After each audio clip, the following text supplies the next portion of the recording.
नाजायज तो आप कानून का सहारा लीजिए। उसके बाद धर्म की आजादी है। कोई कहता है कि फला फला धर्म ही अपनाना है, बाबा साहब कहते हैं कि आपकी मर्जी है, कोई भी धर्म आपको अच्छा लगता है आप मनाइए, जो धर्म आपको अच्छा। जैसे मैंने कहा कि तथागत गौतम बुद्ध ने जो हमारे समाज को बराबर करके और एक मिसाल पैदा की है, तो इस तरह से आप कोई भी धर्म अपना सकते हैं।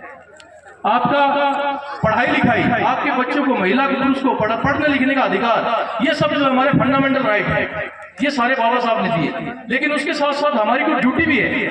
देश का नागरिक होने के नाते हम क्या करते हैं, हम अधिकारों के ऊपर तो बात करते हैं, लेकिन ड्यूटी हमारी क्या है? हमारे देश को अच्छा बनाना है, हमारे देश को मजबूत बनाना है, तो ये हमारी ड्यूटी में आता है। तो सबसे बड़ी जो ड्यूटी है, बाबा साहब ने कहा जो पढ़े लिखे नौकरी पैसा या जानकार लोग हैं, पॉलिटिकल लोग हैं, उनको समाज के अंदर अंधविश्वास और आडंबर, ये संविधान कहता है ये बात, आडंबरों को खत्म करके, अंधविश्वास को खत्म करके वैज्ञानिक सूझबूझ पैदा करनी है। विज्ञान के हिसाब से हमें बातचीत करनी है, विज्ञान के हिसाब से हमें जिंदगी को चलाना है। दूसरा, सेंस ऑफ इंक्वायरी, यानी कोई बात समझ में नहीं आ रही भाई ऐसा क्यों। कई बार कहते हैं ना, ये हमारी बुजुर्ग माँ बैठी है, दादी बैठी है, वो कहते हैं कि भाई ऐसा चलता ही आ रहा है पहले से, क्यों चलता आ रहा है भाई? हम ये बात पूछने से भी डरते हैं। हमें पता होना चाहिए, अगर ये बात हमें नहीं पता तो उस चीज को छोड़ दो कि हमें पता ही नहीं क्यों चलता आ रहा है। तो जो सही चीज लग रही है, तो सेंस ऑफ इंक्वायरी मतलब हमें ये जांचना परखना है कि जो आप बात कर रहे हैं या जो आप कुछ भी काम कर रहे हैं, तो क्या ये आपके दिमाग के हिसाब से ठीक है? तो हमें sense of inquiry, scientific temper, और एक सबसे बड़ी बात मानवतावाद।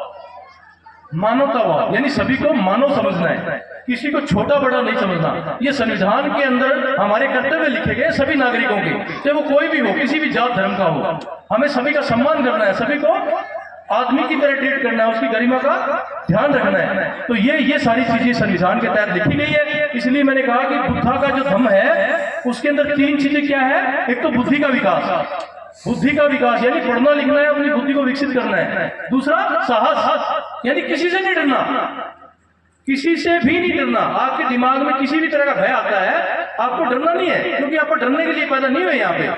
और तीसरी बात क्या हो सकती है? भाईचारा बनाना। और भाईचारा मैंने बार बार बताया कि आदमी का आपस में उसका सम्मान का ध्यान रखोगे तो भाईचारा बनेगा, नहीं तो भाईचारा नहीं बनेगा।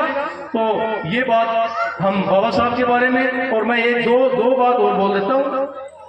अभी मैंने बताया कि संविधान कैसे खतरा है। संविधान को एक गलती से सुप्रीम कोर्ट का एक डिसीजन आ गया कि कॉन्ट्रेक्चुअल जो नौकरियां हैं उनमें रिजर्वेशन लागू नहीं होगी।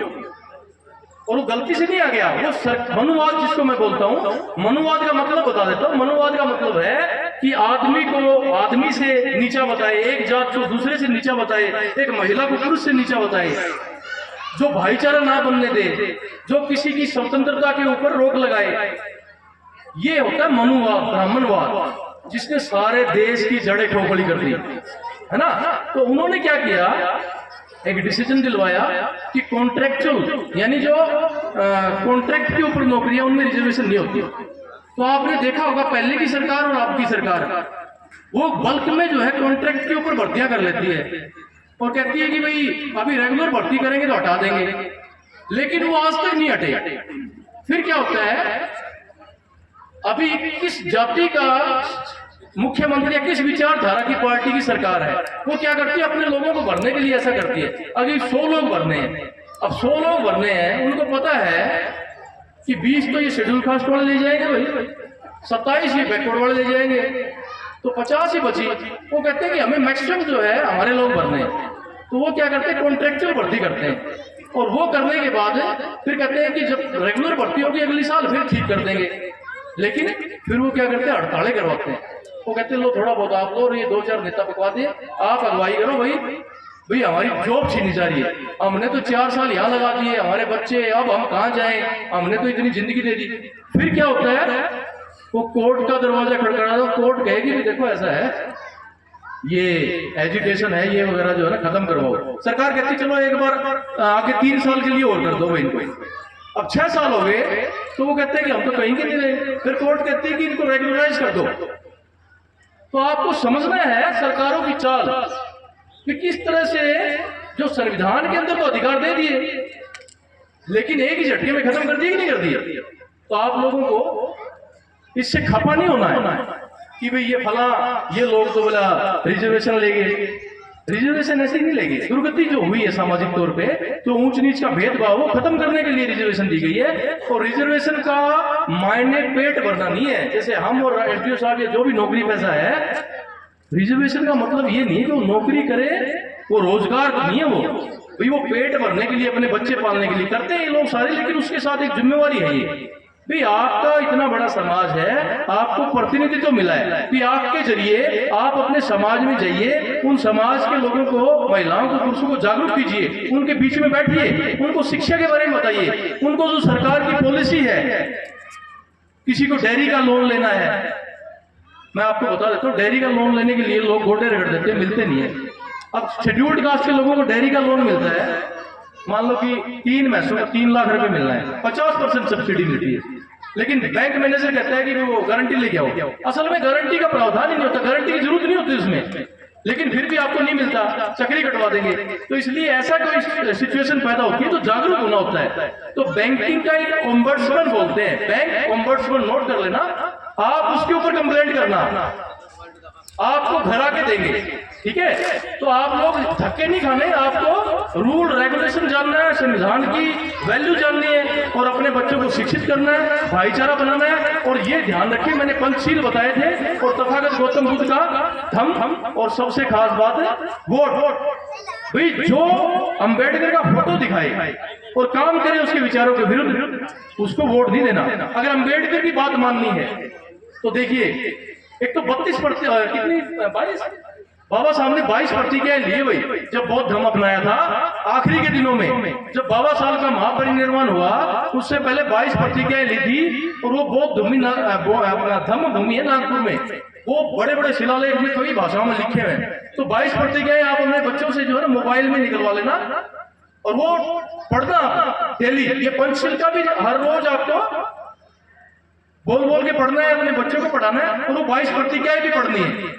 क्योंकि साहब कांशीराम कहते थे, जिस तरह एक डेगची में आप हर रोज चाय बनाओ और उसको डेली ना मांझो तो काली आ जाती है, आपको पता ही नहीं चलता वो सिल्वर की है या पित्तल की है। तो विचार को भी हर रोज मांझना होता है विचार को, इसलिए हर रोज हमें ये बात सुबह सुबह ध्यान करनी होती है। विचार को मांझोगे तो आपका दिमाग तेज और तीक्ष्ण रहेगा, और आप अच्छी जिंदगी जी पाएंगे। तो हमारा मकसद हमारे महापुरुषों का यही है कि हम अच्छी जिंदगी जिए, और उसके लिए संघर्ष करना है। तो वोट का हमें ध्यान रखना है कि जो बाबा साहब के विचारों पे कौन सी पार्टी चल रही है।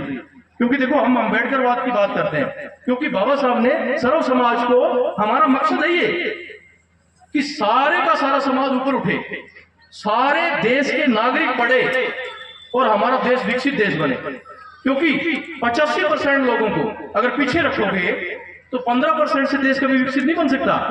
आधी तो महिलाएं हैं, महिलाओं को तो आप बीच में शामिल ही नहीं करते, तो 50% तो वही हम कमजोर हो गए। तो महिलाओं को आगे रखना है, और हमारे महापुरुषों बाबा साहब के विचार पे जो काम करती है पार्टी, जो संविधान की रक्षा करती है, उसको हमें वोट देना है। क्योंकि वोट के बिना दुर्गति खत्म नहीं होगी। क्योंकि हमारा जो, देखो बाबा साहब ने एक बात कही कि cultivation of mind is the ultimate aim. इसका मतलब ये होता है कि दिमाग जो है, बुद्धि का विकास, आदमी यहाँ सिर्फ कणक काटने के लिए या रोटे बांधने के लिए, थ्रेशर पे काम करने के लिए नहीं पैदा हुआ है।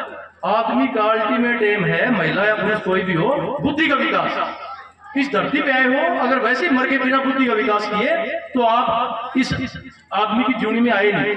और माननीय साहब कांशीराम ने क्या कहा कि भी सरकार बने या ना बने, लेकिन जो मिशन मूवमेंट की गति जो है निरंतर चलती रहनी चाहिए। इसका मतलब क्या है भी, हमें हमारे बाबा साहब के विचारों के ऊपर चलना है, उनकी ही बात माननी है, और उन्हीं की बात मान के वोट देना है। क्योंकि हमारा जो मुख्य एजेंडा है सामाजिक परिवर्तन का और आर्थिक मुक्ति का। सामाजिक परिवर्तन मतलब जो ब्राह्मणवादी मनुवादी जो व्यवस्था है, इसको खत्म करना है, और समतावादी जो बराबरी का अधिकार दे सभी को, जो कि प्रबुद्ध भारत बनाने की बात है, सभी को पढ़ने लिखने का अधिकार, रियल सही मायने में। तो हमें समतावादी समाज की स्थापना करनी है, और सभी को आर्थिक तौर पे मुक्त करना है। मुक्त करना मतलब किसी के पंजे के नीचे नहीं रहने देना, किसी को भी, सभी को सभी के पंजे से निकालना है। और जो पंजे के नीचे रखता है उसको भी ध्यान रखना चाहिए। ये गैर मानवीय काम आप कर रहे हैं, उनको निकालने के लिए आप भी पंजा उठाइए, उनका सहयोग कीजिए। तो इसी के साथ आज इस कमेटी ने इतना बढ़िया आयोजन किया, आप लोगों ने अच्छे से जो है बाबा साहब के विचार सुने, तो सभी को बहुत बहुत बधाई। जय भीम, जय भारत। बहुत बहुत धन्यवाद सूरजमल नोनिया जी का। देखो